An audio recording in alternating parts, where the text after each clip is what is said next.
안녕하십니까. 자, 2023년 9월달입니다.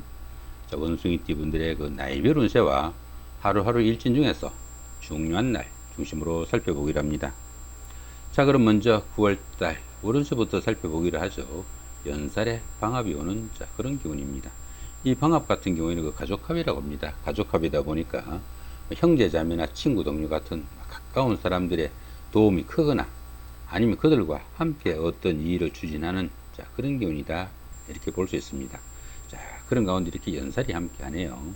이 연살 같은 경우에는 그 도화살이라고 합니다. 도화살이다 보니까 사교와 애교를 나타내는 그런 기운이기도 하겠고, 또 인기를 기반으로 하는 그 연예인이나 정치가 아닌 방송인이나 학원 강사 또는 영업직에 종사하시는 이런 분들한테는 크게 각광을 받을 수 있는 좋은 한 달이 되겠다, 이렇게 볼 수 있습니다.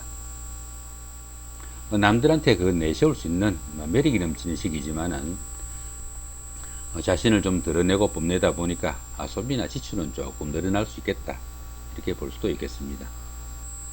더구나 그 미혼자분들은 결혼이나 데이트 상대자가 생기기도 하겠고, 또 이렇게 방합이니까 어떻습니까? 방합이다 보니까 그 미혼자분들은 가까운 사람들의 주선으로 데이트 상대자가 생기거나 결혼 상대자를 얻을 수 있는 좋은 한 달도 되겠다, 이렇게 볼 수도 있겠습니다.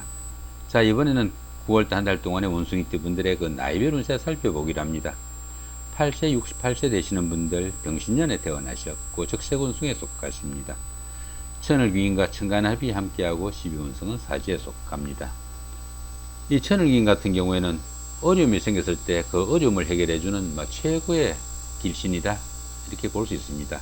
이 천을귀인이 그 운세에 쏘게 되면은 항상 주변에서 도와주는 사람들이 생기게 되고, 또 인덕이 많아가지고 설령 어려움이 생기더라도 주변의 도움으로 무난히 그 어려움을 해결하고 빠져나올 수 있다, 이렇게 볼 수도 있습니다. 그런 가운데 천간합까지 함께하네요. 이 천간합 같은 경우에는 주변 사람들과 관계도 돈독하고 또 유대관계가 좋아가지고 정신적으로 상당히 안정된 좋은 생활을 할 수 있는 시기다, 이렇게 볼 수 있습니다.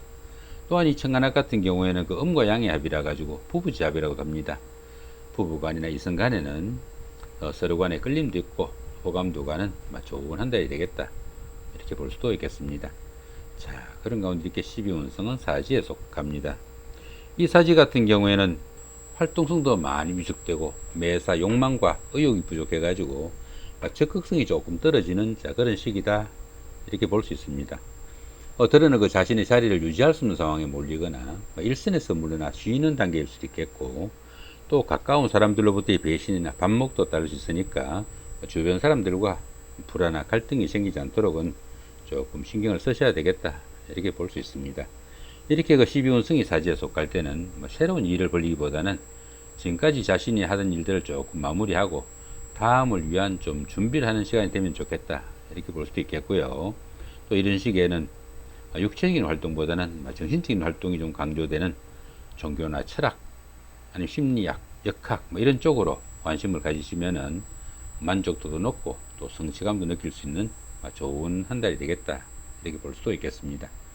자, 그런 가운데 이렇게 재성이 사지에 속하다 보면은 재물운이 박해가지고 재물도 잘 모이지 않고 또 그 재물로 인해 가지고 어려움에 처하거나 힘든 상황도 생길 수 있겠다, 이렇게 볼 수도 있겠습니다.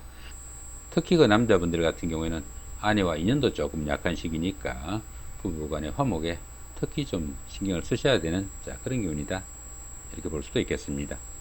자, 20세, 80세 되시는 분들 갑신년에 태어나셨고 청색운성에 속하십니다. 12운성은 태지에 속하네요. 이 태지 같은 경우에는 가장 어려운 고비는 막 지난 그런 시기라 가지고 가정이나 사업에서 조금씩 서광이 비치기 시작하는 그런 시점이다, 이렇게 볼 수 있습니다.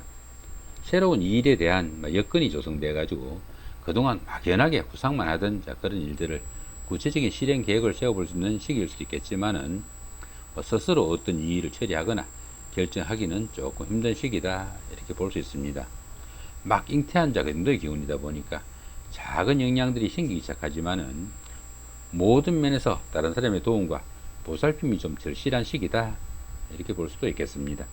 자, 그런 가운데 이렇게 관성이 태지에 속하다 보면은 자신의 그 하는 일이나 직업이 남들한테 내세울 만한 그런 상태는 아니더라도 약간의 성진운도 따르고 명예도 상승하는 좋은 기운이 되겠다, 이렇게 볼 수도 있겠습니다. 32세, 92세 되시는 분들 임신년에 태어나셨 적세운성에 속하십니다. 12운성은 목욕지에 속하네요. 이 목욕지 같은 경우에는 사물에 대한 판단에서 혼돈과 착각도 따르기 쉽겠고, 또 이성관계에 관심이 좀 크지만은 판단상의 혼선으로 인해 가지고 좋은 만남으로 이어지기는 조금 힘들다, 이렇게 볼 수도 있겠습니다. 들어는 그 유흥이나 이성 문제로 구설수에 휘말리거나 크게 망신을 당하는 그런 일도 생길 수 있겠고, 또 직장이나 주거지 이동 변동이 생기거나 또 신용에 문제가 생길 수 있는 그런 도 포함이 되겠다, 이렇게 볼 수도 있겠습니다.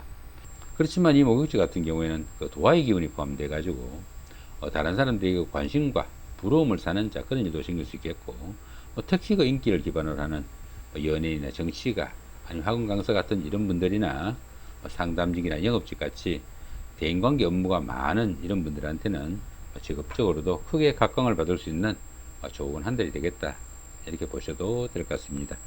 자, 그런 가운데 이렇게 인성이 목욕지에 속하다 보면은 모친이나 윗사람의 건강에 이상이 오기도 쉽겠고, 또 문서운의 기복이 좀 심하니까 부동산을 취득하거나 자격증을 취득할 이런 계획을 가신 분들은 조금 신중하게 접근하시면 좋겠다, 이렇게 볼 수도 있겠습니다. 44세, 104세 되시는 분들 경신년에 태어나셨고 백세운성에 속하십니다. 12운성은 제왕지에 속하네요. 이 제왕지 같은 경우에는 그동안 추진하던 사업이나 일들이 어느 정도 결실을 맺어가지고 자신의 뜻을 한껏 펼치는 좋은 기운이다, 이렇게 볼 수 있습니다. 최고의 경지이다 보니까 리더로서 자신이 모든 일을 주도해 나갈 수 있는 시기일 수도 있겠고, 또 만사가 풍요롭고 안정된 축제의 시기도 하겠지만은 자신의 그 지나친 고집이나 아집 아니면 독선적인 사고로 인해 가지고 주변 사람들과 갈등을 하기 쉬우니까 그런 부분은 조금 신경을 쓰셔야 되겠다, 이렇게 볼 수도 있겠습니다. 이 제왕지에서 그 주변 사람들과 갈등과 마찰이 심해지면은 자신의 자리에서 물러나야 하는 그런 경우도 생길 수 있으니까 주변 사람들과 화목에는 좀 신경을 쓰셔야 되겠다, 이렇게 볼 수도 있겠습니다. 자, 그런 가운데 이렇게 비겁이 제왕지에 속하다 보면은 형제 자매나 친구 동료 같은 가까운 사람들한테 다소 상처되는 말이나 일을 해가지고 우애나 우정에 금이 갈 수 있으니까 그런 부분은 조금 신경을 쓰셔야 되겠다, 이렇게 볼 수도 있겠습니다. 자, 56세 되시는 분들 무신년에 태어나셨고 황색운성에 속하십니다. 12운성은 사지에 속하네요. 이 사지 같은 경우에는 활동성도 조금 줄어들고 또 의욕과 적극성이 좀 떨어지는 그런 시기다, 이렇게 볼 수 있습니다. 당연히 그 자신의 자리에서 물러나 쉬는 단계일 수도 있겠고, 또 주변 사람들로부터의 배신이나 반목도 따를 수 있으니까 그런 부분은 조금 신경을 쓰셔야 되겠다, 이렇게 볼 수도 있겠습니다. 이렇게 12운성이 사지에 속할 때는 새로운 일보다는 지금까지 하신 일을 조금 마무리하고 다음을 위한 좀 준비를 하는 시간이 되면 좋겠다, 이렇게 볼 수도 있겠습니다. 자, 그런 가운데 이렇게 상관이 사지에 속하다 보면은 자신의 그 하는 일이나 직업이 부침이 좀 따를 수 있겠고, 또 의식적 곤란도 좀 받는 상황도 생길 수 있겠다, 이렇게 볼 수 있습니다. 특히 그 여자분들 같은 경우에는 자녀분들의 건강관리도 좀 신경을 쓰셔야 되는 그런 경우도 포함이 되겠다, 이렇게 볼 수도 있겠습니다. 자, 이번에는 9월달 한 달 동안의 원숭이띠 분들의 그 하루하루 일진 중에서 좀 중요한 날 중심으로 살펴보기로 합니다. 자, 먼저 좋은 날부터 한번 살펴보시면은 3일, 12일, 15일, 24일, 27일 이 정도가 좋은 날로 체크되어 있네요. 여기 장성살의 사막 같은 경우에는 학창 시절에 그 동창생들이나 직장 다니시면서 동료분들 아니면 이웃분들 이런 분들과 함께 일을 추진하거나 그런 분들의 도움이 상당히 큰 그런 하루가 되겠다, 이렇게 볼 수 있습니다. 특히 장성살 같은 경우에는 보편적으로 어떤 일을 추진해도 잘 풀려나가는 대결한 날이다 보시면 될 것 같습니다. 자, 12일 날 같은 경우는 연살의 방합입니다. 이 연살 같은 경우는 그 도화살이라고 합니다. 도화살이다 보니까 데이트를 하거나 미팅, 소개팅의 기회도 많아질 수 있는 그런 기회도 될 수 있겠고, 또 들어는 그 짝을 찾는 그런 행운도 따르는 좋은 하루가 될 수도 있는데 어떻습니까? 이렇게 방합이 있으니까 형제자매나 친구 동료 같은 가까운 사람들의 도움으로 좋은 일이 생기는 그런 하루가 되겠다, 이렇게 보시면 될 것 같습니다. 자, 이번에는 조금 안 좋은 날 한번 살펴보기로 합니다. 5일, 6일, 8일, 그 다음에 17일, 18일, 20일, 29일, 30일 이 정도가 조금 주의해야 되는 날, 막 그렇게 볼 수도 있겠습니다.